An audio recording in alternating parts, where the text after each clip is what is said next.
Morning students. आओ बच्चों, आज हम क्लास 6 का 3rd चैप्टर करते हैं ज्योग्राफी का।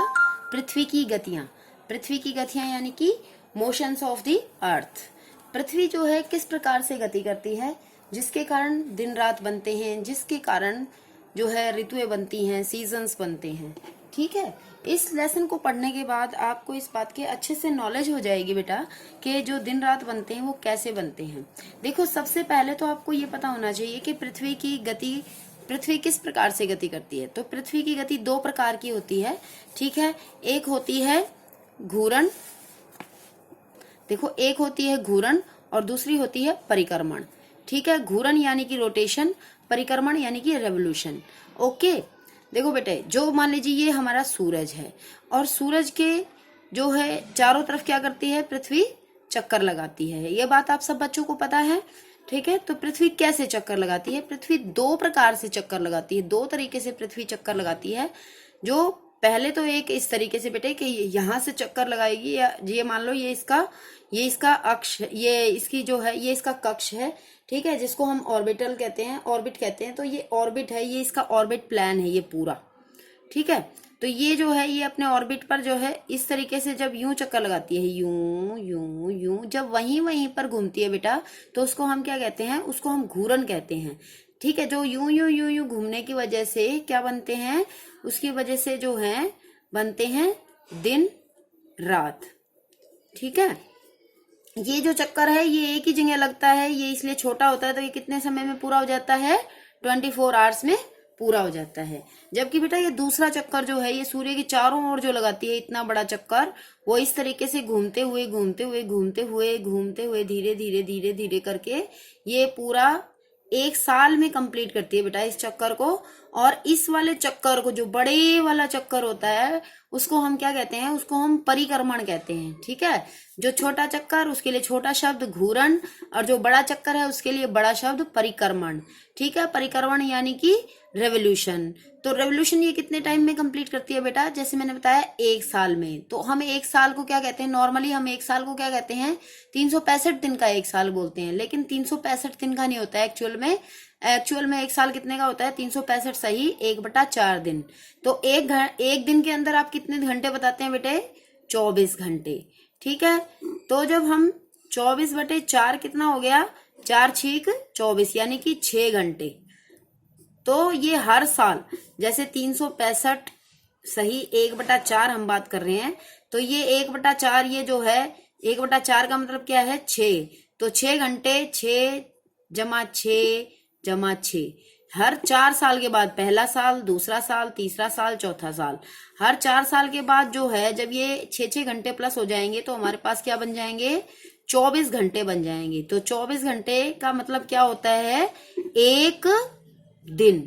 ठीक है, तो इस तरीके से जो हर 4 साल के बाद जो आता है वो 365 की बजाय 366 दिन का आता है। ठीक है, तो उसको हम क्या कहते हैं बेटे? उसको हम कहते हैं लीप ईयर। ओके, तो अगर मान लीजिए जैसे आपकी बुक के अंदर क्वेश्चन है कि लीप ईयर के अंदर जो है इतने, लीप ईयर किसे कहते हैं? तो लीप ईयर का अर्थ ये होता है कि हर पृथ्वी जो है 1 साल में एक चक्कर पूरा करने में समय लगाती है 365 सही 1/4 दिन। लेकिन वो 4 दिन को 1/4 का अर्थ होता है 6 घंटे। तो इस तरीके से 6 घंटे मिलकर बाद बन जाते हैं 24 घंटे। तो वो 24 घंटे लास्ट में क्या बन जाते हैं? वो 24 घंटे लास्ट में बन जाते हैं एक दिन। तो इसलिए लीप ईयर में कितने दिन होते हैं? 366 दिन हो जाते हैं। ये तो हो गई एक बात।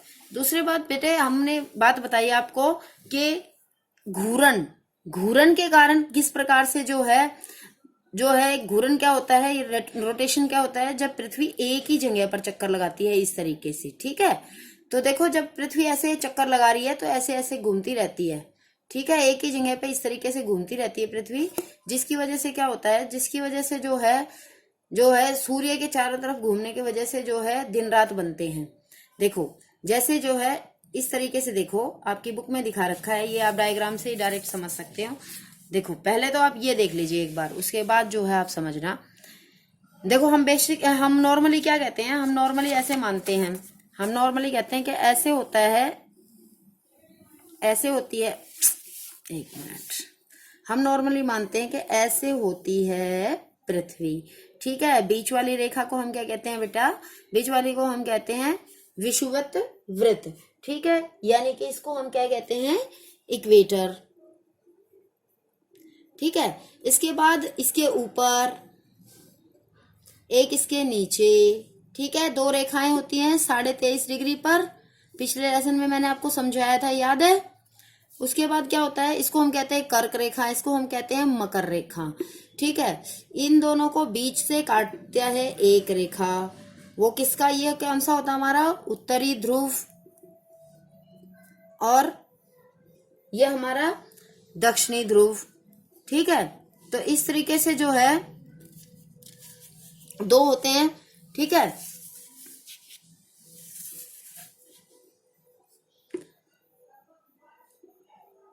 और अच्छा आगे देखो, लेकिन हम यहाँ पे क्या, आपको मैंने पहले भी बताया था कि क्या होता है कि पृथ्वी क्या होती है बेटे, पृथ्वी जो है वो थोड़ी सी, वो सीधी नहीं होती है, वो थोड़ी झुकी हुई होती है, वो थोड़ी टेढ़ी होती है, टिल्ट होती है। तो हम टिल्ट का हम क्या मतलब लगा रहे हैं यहाँ पर, टिल्ट का मतलब ये कि पृथ्वी जो है इस तरीके से टिल्ट होती है, इस तरीके से थोड़ी झुकी हुई होती है, ठीक है, ऐसे। तो जब ये झुकी हुई होगी पृथ्वी, देखो एक तो ये चित्र है, अगर हम इसको थोड़ा टेढ़ा कर देंगे बेटे, तो आप कैसे देख पा रहे हो इसको, अब ये अब सब कुछ ऐसे थोड़ा थोड़ा टेढ़ा हो गया है, ठीक है। तो अब आपकी बुक में देखो, बुक में दिखाया गया है जो थोड़ा थोड़ा टेढ़ा है वो कितना टेढ़ा होता है, कितने डिग्री पर। देखो एक तो मैंने ये चित्र बनाया था सीधे वाला, ठीक है, सीधा वाला चित्र। एक अब आप अपने बुक में देखो कि पृथ्वी जो है कैसे थोड़ी सी टेढ़ी होती है, अपने अक्ष पर थोड़ी टेढ़ी होती है। कितनी टेढ़ी होती है, 66.5 डिग्री जो है ये अपने अक्ष पर झुकी हुई होती है, ठीक है। 66.5 डिग्री जो है ये इस तरीके से झुकी हुई होती है।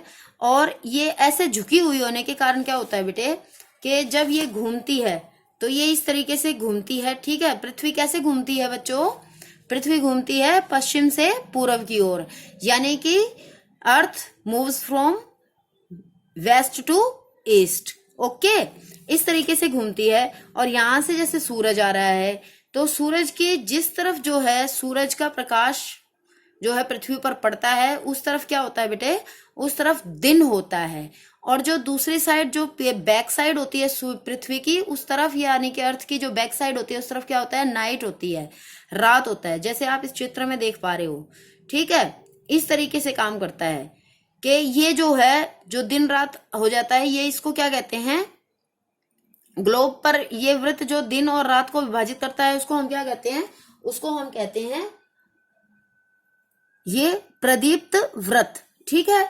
इसको इंग्लिश में क्या कहेंगे, और इसको इंग्लिश में कहेंगे सर्कल ऑफ इल्यूमिनेशन, ठीक है। इस तरीके से होता है बेटे कि ये हमको जो है ऐसे महसूस होता है, जिस तरफ रात होती है उसको हम प्रदीप्त व्रत कहते हैं, और जिस तरफ दिन होता है उस वाले को जो है हम उस तरफ दिन देख पाते हैं, उस दूसरी तरफ रात देख पाते हैं। लेकिन जो ये विभाजन करता है उसको क्या कहा जाता है, उसको कहा जाता है प्रदीप्त व्रत या सर्कल ऑफ इल्यूमिनेशन, ओके। अब देखो आगे, इसके बाद मैं आपको जरा पढ़ के सुना देती हूँ जल्दी सी, तो आपको और क्लियर हो जाएगा। जैसे कि आप जानते हैं कि पृथ्वी की दो प्रकार की गतियां होती है, घूर्ण एवं परिक्रमण, ठीक है। पृथ्वी का अपने अक्ष पर घूमना घूर्ण कहलाता है, जैसे कि मैंने आपको बताया था कि पृथ्वी का अपने अक्ष पर घूमना घूर्ण कहलाता है, ठीक है। उसके बाद सूर्य के चारों ओर एक स्थिर कक्ष में पृथ्वी की गति को परिक्रमण कहा जाता है। जब ये सूरज, ये हमारा सूरज है, ठीक है, ये हमारा सूर्य है, और जब पृथ्वी सूर्य के चारों ओर घूमती है तो उसको हम परिक्रमण कहते हैं। पृथ्वी का एक अक्ष एक काल्पनिक रेखा होता है जो इसके कक्षीय सतह से 66.5 डिग्री का कोण बनाता है, जैसे ये आपको समझाया गया था, 66.5 डिग्री का कोण यहाँ पर बना रहा है, ठीक है। इसके बाद आगे देखो बेटे, आगे क्या कहते हैं कि आगे कहते हैं कि पृथ्वी जो है वह समतल जो कक्ष के द्वारा बनाया जाता है उसे कक्षीय समतल कहते हैं। कक्षीय समतल यानी कि इसको हम ऑर्बिट प्लेन का नाम देते हैं, ऑर्बिट प्लेन कहा जाता है।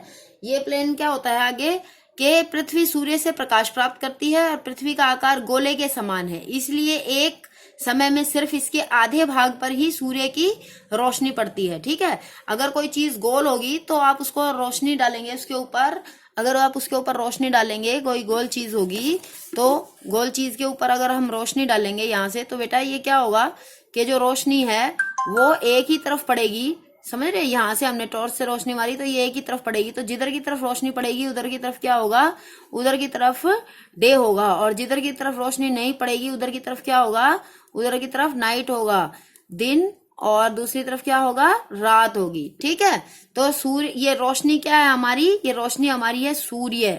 ठीक है, और ये हम इसको कह रहे हैं पृथ्वी। इस तरीके से होता है।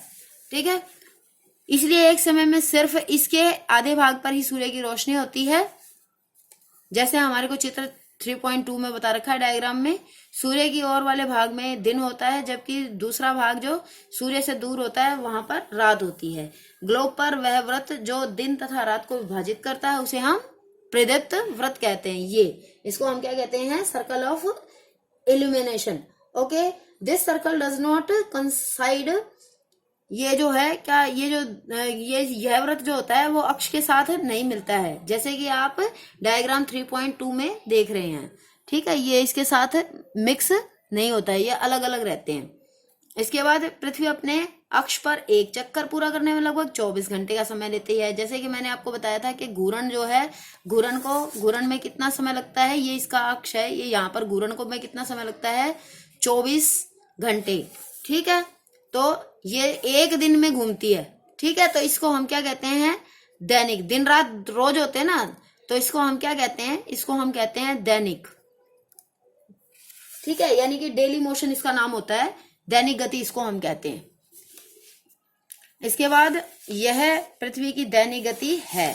आगे देखो बेटे, आगे क्या कहते हैं, आगे कहते हैं कि अगर पृथ्वी घूर्ण नहीं करेगी तो क्या होगा, सूर्य के तरफ वाले पृथ्वी के भाग में हमेशा दिन होगा, जिसके कारण उस भाग में गर्मी लगातार पड़ती रहेगी, और दूसरे भाग में हमेशा अंधेरा रहेगा, एवं पूरे समय वहां पर क्या रहेगी, ठंड रहेगी। इस तरह की अवस्था में जीवन असंभव हो जाता है। ठीक है, इसके बाद देखो परिक्रमण, वो घूर्ण की बात होगी। अगर घूर्ण नहीं करेगी तो दिन रात नहीं होंगे। ठीक है, अगर पृथ्वी जो है वो रोटेशन नहीं करेगी तो डे एंड नाइट फॉर्म नहीं होंगे, तो जिसके कारण जो है कहीं पर बहुत ज्यादा क्या हो जाएगी, डार्कनेस हो जाएगा और फ्रीजिंग हो जाएगा सब कुछ, तो कहीं पर बहुत ज्यादा कंटिन्यूसली हीट पड़ती रहेगी, बहुत वार्मथ हो जाएगी वहां पर एनवायरमेंट, वो रीजन जो है बहुत ज्यादा जो है हीटेड हो जाएगा, वार्मथ हो जाएगा। ठीक है, इस तरीके से लाइफ वहां पर एक्सट्रीमली कंडीशंस वहां पर क्या हो जाएंगी, खराब हो जाएंगी। तो दूसरा बात क्या कहते हैं, दूसरा पॉइंट है हमारा परिक्रमण का। ठीक है, परिक्रमण यानी कि जिसकी बात मैंने बताई थी कि ये बड़ी वाली गति, ठीक है, लंबे वाला चक्कर। ये देखो आपके यहाँ पर बता भी रखा है कि इस तरीके से पृथ्वी की दूसरी गति जो सूर्य के चारों ओर कक्ष में होती है उसे परिक्रमण कहा जाता है। पृथ्वी एक वर्ष या 365 सहित 1/4 दिन में सूर्य का एक चक्कर लगाती है। हम लोग एक वर्ष 365 दिन का ही मानते हैं तथा सुविधा के लिए 6 घंटे को इसमें से घटा देते हैं या इसमें नहीं जोड़ते हैं। तो 4 वर्षों में प्रत्येक वर्ष के बचे हुए 6 घंटे मिलकर के एक दिन यानी कि 24 घंटे के बराबर हो जाता है। इसके अतिरिक्त दिन को, इसके जो एक्स्ट्रा डे बचता है उसको हम किस में जोड़ लेते हैं, फरवरी के महीने में जोड़ देते हैं। ठीक है, इस प्रकार प्रत्येक चौथे वर्ष फरवरी माह 28 की होने के बजाय कितने का दिन का होता है, 29 डेज का होता है। ओके, ऐसा वर्ष जिसमें 366 दिन होते हैं उसे हम क्या, कौन सा ईयर कहते हैं, उसको हम लीप ईयर कहते हैं, लीप वर्ष कहा जाता है उसे। ठीक है, तो आप जो है इसको कैसे पता कर सकते हो, आप इसको जो है अपनी 4 से जो है इसको वो करके जो भी अंक लेंगे आप और उसको 4 से भाग करके देख लेंगे। अगर जो है वो 4 से भाग हो जाता है तो इसका मतलब वो लीप ईयर है, और अगर वो 4 से भाग नहीं होता है तो इसका मतलब वो लीप ईयर नहीं है। ठीक है, जैसे एग्जाम्पल के लिए अब हम जो है 2020 को ले लेते हैं। ठीक है, 20 को 4 पंजे 20, ठीक है, 4 पंजे 20। तो आप जो है इस बार के कैलेंडर में जाकर के आप देखेंगे तो आपको पता लग जाएगा कि इस बार जो है फरवरी कितने दिन की थी हमारे पास, 29 डेज की थी हमारे पास इस बार 2020 में। 2020 में हमारे पास जो फरवरी थी वो 29 डेज की थी। ठीक है, इस तरीके से। उसके बाद पृथ्वी जो है, पृथ्वी दीर्घाकार वृत्त पथ पर सूर्य के चारों ओर चक्कर लगाती है। ठीक है, ये जैसे मैंने आपको बताया था दीर्घाकार, दीर्घ मतलब बड़ा, ठीक है। ये पृथ्वी जो है इसके चारों तरफ जो है इसको, ये एक बड़ा सारा पथ होता है, इसको इसके चक्कर लगाती है चारों ओर, ठीक है। पृथ्वी के पूरे कक्ष में एक ही दिशा में झुकी हुई है। ये आप देख रहे हो यहाँ पर, ये झुकी हुई है क्योंकि आपको मैंने क्या बताया था, ये 66.5 डिग्री पर झुकी हुई होती है, ठीक है। क्योंकि पृथ्वी सीधी नहीं है, वो कोई गोल नहीं है, वो स्फेरिकल शेप है पृथ्वी की, ठीक है।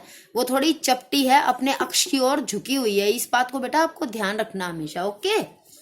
इसके बाद देखो बेटा आगे क्या होता है। आगे होता है कि सामान्यतः एक वर्ष को हम गर्मी, सर्दी, बरसात और शरद ऋतुओं में बांटते हैं, ठीक है। ऋतुओं में परिवर्तन सूर्य के चारों ओर पृथ्वी की स्थिति में परिवर्तन के कारण होता है, ठीक है। कि जब ये इतना बड़ा चक्कर जो है ये चलता है, तो इसके वजह से जो है ऋतुओं में परिवर्तन होता है। सीजन्स जो हैं वो सीजन्स बनते हैं, वो सीजन्स जो है चेंज होते हैं, क्योंकि ये जो है position of the earth around the sun जो है वो चेंज होती रहती है, ठीक है। इसके बाद आगे देखो, आगे क्या कहते हैं बेटे के 3.3 में कहा गया है कि आप देखेंगे कि 21 जून को उत्तरी गोलार्ध सूर्य की तरफ झुका हुआ होता है। तो आप यहाँ पर देख लीजिए, ये है 21 जून, यहाँ पे 21 जून के डेट दिखा रखी है, और दूसरी तरफ जो है 22 दिसंबर की डेट दिखा रखी है, ठीक है। तो 21 जून की तरफ आप देखो कि किस तरफ से जो है उत्तरी गोलार्ध कौन सा होता है, ऊपर वाला, और दक्षिणी गोलार्ध नीचे वाला। तो बीच में सूरज है, उत्तरी गोलार्ध कहाँ है, वो सूरज की तरफ झुका हुआ है, ठीक है। जबकि यहाँ पर क्या है, यहाँ पर उत्तरी गोलार्ध जो है वो बाहर की तरफ है, ठीक है, और दक्षिणी गोलार्ध इधर की तरफ है, इस तरीके से है, ठीक है। तो जितना ज्यादा एरिया सूरज की तरफ रहेगा तो उतना ही ज्यादा जो है गर्मी होने के ज्यादा चांसेस रहेंगे, और जितना जो है दूर रहेगा तो उतने ही ज्यादा जो है सूर्य से दूर रहने पर सर्दी नहीं रहेगी, गर्मी का मौसम रहेगा। इस तरीके से होता है। तो 21 जून को उत्तरी गोलार्ध जो है सूर्य की तरफ झुका हुआ होता है, सूर्य की किरणें कर्क रेखा पर सीधी पड़ती हैं, और इसके परिणाम स्वरूप उन क्षेत्रों में ऊष्मा अधिक प्राप्त होती है। ध्रुवों के पास वाले क्षेत्रों में कम ऊष्मा प्राप्त होती है, क्योंकि वहां सूर्य की किरणें तिरछी पड़ती हैं। देखो जब भी तिरछी पड़ेंगी, जब जो है मैंने आपको पिछले उसमें भी चैप्टर में भी बताया था कि जब जो है चीज को हम सीधे उस पर प्रकाश डालते हैं तो जो है किस तरीके से, देखो ये वाला मैंने डायग्राम के माध्यम से आपको ये वाला देखो मैंने बताया था कि अगर सीधा जो है प्रकाश पड़ता है तो वहां पर क्या होती है, ज्यादा गर्मी होती है, और अगर टेढ़ा प्रकाश पड़ता है तो वहां पर क्या होती है, ऊष्मा कम होती है। हीटिंग जोन्स मैंने आपको बताए थे, इसी से पता लगता है। ताप कटिबंध जो है हम इसी के माध्यम से जान सकते हैं कि सूर्य से जितने क्षेत्र दूर होते जाते हैं वहां पर सूर्य की गर्मी कम होती जाती है, और नजदीक वालों में बेटा गर्मी ज्यादा होती है, ठीक है। यहाँ पर यही बताने की कोशिश कर रहे हैं आपके इस वाले चैप्टर में कि ध्रुवों के पास वाले क्षेत्रों में कम ऊष्मा प्राप्त होती है, क्योंकि वहां सूर्य की किरणें तिरछी पड़ती हैं, ठीक है। उत्तरी ध्रुव और दक्षिणी ध्रुव की तरफ मैंने आपको पिछले लेसन में बताया था कि वहां पर बर्फ रहती है। तो उत्तर ध्रुव सूर्य की तरफ झुका हुआ होता है, तथा उत्तरी ध्रुव रेखा के बाद वाले भागों पर लगभग 6 महीने तक लगातार क्या रहता है, दिन रहता है। चूंकि उत्तरी गोलार्ध के बहुत बड़े भाग में सूर्य की रोशनी प्राप्त होती है, इसलिए विषुवत वृत्त के उत्तरी भाग में गर्मी का मौसम होता है, ठीक है। 21 जून को इन क्षेत्रों में सबसे लंबा दिन, ये आपको याद करना है कि साल का सबसे लंबा दिन कब होता है, 21 जून को सबसे लंबा दिन होता है, तथा सबसे लंबी रात होती है। पृथ्वी की इस अवस्था को हम क्या कहते हैं, उत्तर अयनांत, ठीक है। उत्तर अयनांत यानी कि समर सोल्स्टाइस कहते हैं इसको हम। इसके बाद जो है 22 दिसंबर, ये दक्षिणी गोलार्ध के दक्षिणी ध्रुव के बारे में बता रहे हैं कि 22 दिसंबर को जो है दक्षिण ध्रुव के सूर्य की ओर झुके होने के कारण मकर रेखा पर सूर्य की किरणें सीधी पड़ती हैं, ठीक है। ये देखो, ये यहाँ पर आपको दिखा रहे हैं कि 22 दिसंबर, ये यहाँ वाला चित्र आप देखोगे, यहाँ वाला चित्र देखोगे आप, 22 दिसंबर को दिन जो है वो क्या होता है कि दक्षिण ध्रुव के सूर्य की ओर झुके होने के कारण मकर रेखा पर, यहाँ पर कौन कौन सी रेखा है, मकर रेखा पर सीधी जो है किरणें पड़ रही हैं। चूंकि सूर्य की किरणें मकर रेखा पर लंबवत पड़ती हैं, इसलिए दक्षिणी गोलार्ध में बहुत बड़े भाग में प्रकाश प्राप्त होता है, और दक्षिणी गोलार्ध में लंबे दिन तथा छोटी रातों वाली ग्रीष्म ऋतु होती है। इसके ठीक विपरीत स्थिति उत्तरी गोलार्ध में होती है। पृथ्वी की इस अवस्था को हम दक्षिण अयनांत यानी कि इसको जो है साउथ सोलेस्टाइस कहते हैं, और उसको इसको विंटर सोलेस्टाइस और उसको समर सोलेस्टाइस कहते हैं। ठीक है, तो इस तरीके से होता है। क्या आप जानते हैं कि ऑस्ट्रेलिया में ग्रीष्म ऋतु में क्रिसमस का पर्व मनाया जाता है? ठीक है, उसके बाद 21 मार्च और 23 सितंबर को सूर्य की किरणें, ये आपका क्वेश्चन है कि विषुवत वृत्त जो है उस पर विषुव किसे कहते हैं, विषुव किसे कहते हैं, ये क्वेश्चन है बेटे पीछे आपका, क्वेश्चन नंबर 5।